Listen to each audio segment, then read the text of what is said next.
అవమానాలకి ఆగిపోయి, కష్టాలకి కుంగిపోయి, నాకు ఈ జీవితం వద్దు అనుకోనుంటే 1000 సినిమాలకు పైగా ప్రపంచంలో గౌరవించే మహా వ్యక్తిగా ఈ రోజు ఆయన మన ముందు ఉండేవారు కాదు. ఆయనే అమితాబ్ బచ్చన్. ఎన్నో అవమానాలు, ఎన్నో కష్టాలు, టెక్నికల్ బ్యాక్గ్రౌండ్, కానీ సినిమాల్లో నటించాలనే ప్యాషన్ తో ముంబై వచ్చింది. ఎన్నో ఆడిషన్స్ కి వెళ్లి అక్కడ తిరస్కరించబడి ఆల్ ఇండియా రేడియో కూడా తన వాయిస్ ని రిజెక్ట్ చేసింది. అయినా కూడా నిరుత్సాహపడలేదు.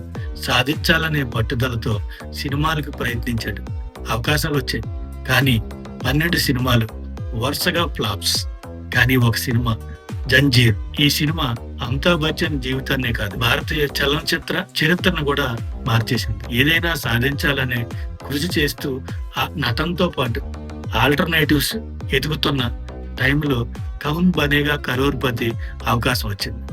ఆ వ్యాఖ్యాతగా ప్రపంచంలోనే అత్యంత పేరు ప్రఖ్యాతులు పొందిన యాంకర్ గా పేరు సంపాదించారు.